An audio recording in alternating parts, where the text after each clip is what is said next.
Ben, there's a shooting North Bondi Bridge behind the pavilion. They've have big guns.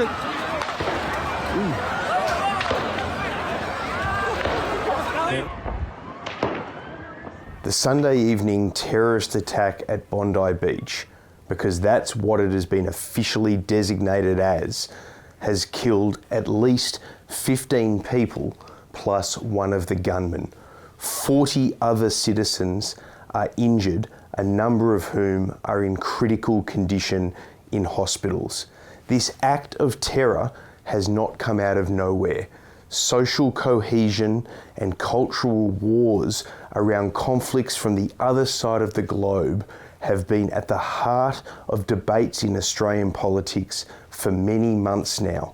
Warnings from the Australian Jewish community who were targeted during this event on Sunday evening have not been heeded sufficiently by the political class.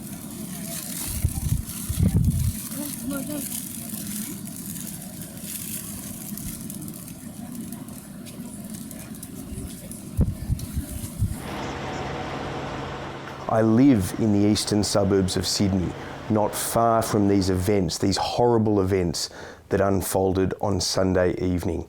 A Daily Mail photographer was there at the time that this occurred, as the chaos between the public trying to save themselves and the police trying to respond to this evolving terrorist crisis was underway. Ben, there's a shooting North Bondi Bridge behind the pavilion. They've have big guns and they're just.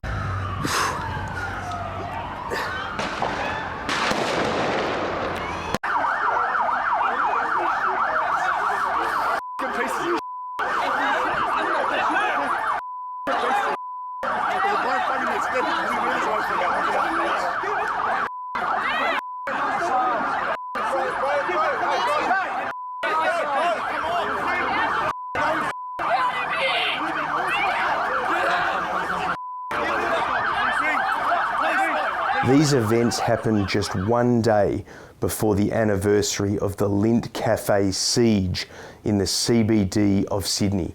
Once again, Australia's largest, most well-known global city has been struck down by terrorism, a form of terrorism predicated on conflicts right on the other side of the world, not the sort of thing that Australians are remotely used to.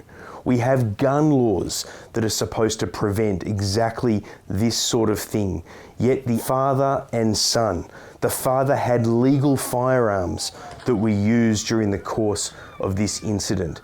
The political response to this in the coming days, weeks and months will see inevitably attempts by politicians to talk about what they plan to do next.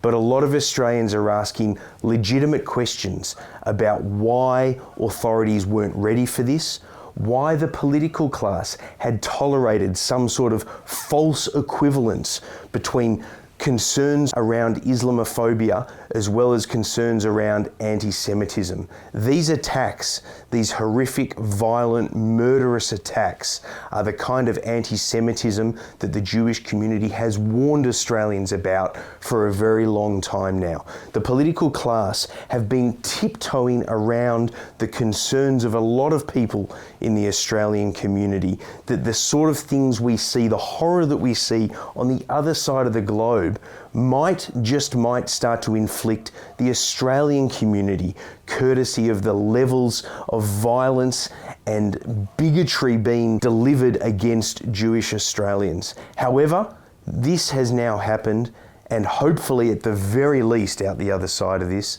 the political class will start to take meaningful action that highlights that there is no equivalence between other social fabric concerns in this country and the fact that there is now terrorism, murder and violence being directed specifically at the Australian Jewish community when they have done nothing to warrant this sort of action.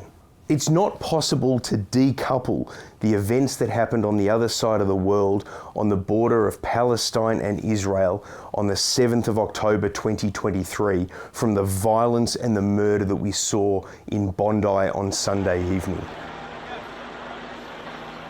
Went to the south side of the pavilion and then shots just started ringing out. Everyone thought it was fireworks. After about 4 or 5 shots, I realised it started registering that that's not fireworks. We ran all the way down to the grass area where the gym was, and it was just full of blood. It was just people lying on the floor, and everyone was coming together, just moving bodies. Sadly, I didn't want to talk about it. I think we're going to look at this and we can only move forward. It's just the Australian spirit.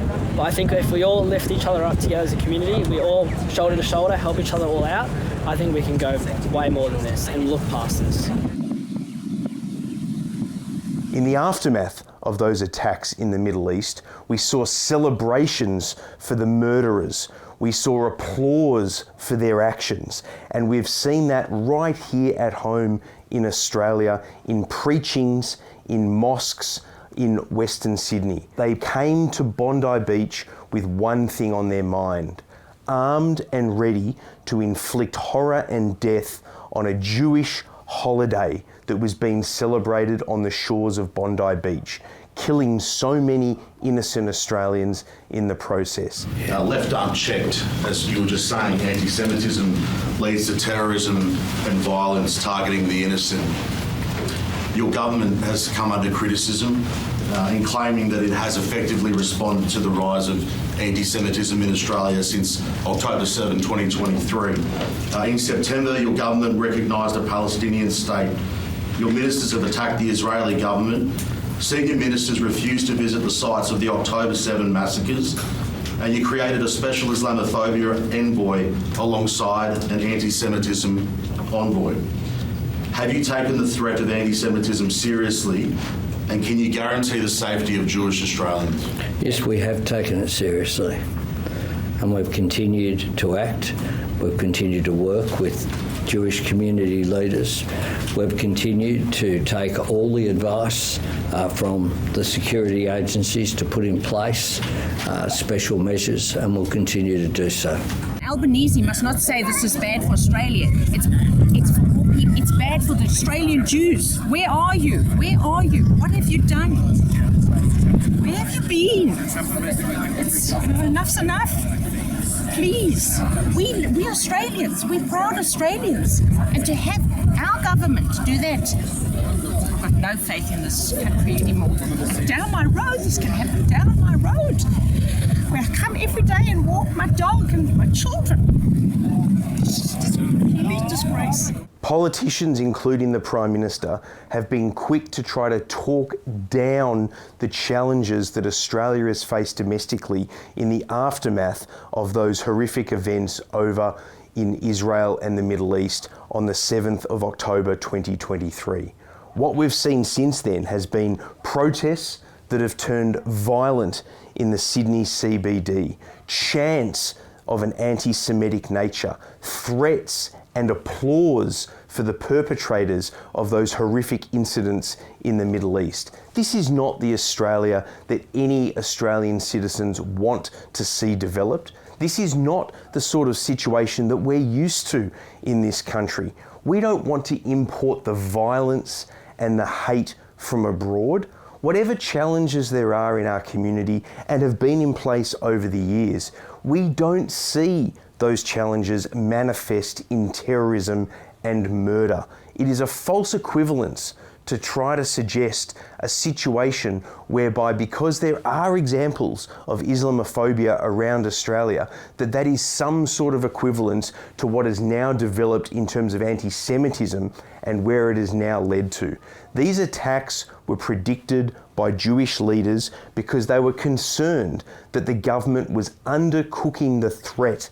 They were concerned that the government was refusing to call out in strong enough terms some of what was being directed at Jewish Australians, as though it's their fault what is transpiring in the Middle East between the Israeli government and Palestine. Those are complicated issues on the other side of the world. Jewish Australians, whatever their view about that conflict, all Australians, whatever their view about that conflict, does not and should not result in the violence from the Middle East coming here to our shores. It's not the Australian way. It's not the community that we're used to. And it's something that the politicians need to call out and now, in the aftermath of this atrocity, act on to try and ensure that we don't have more instances like this, and that what happened at Bondi Beach doesn't become the new normal, not just in Sydney, but across all Australian cities.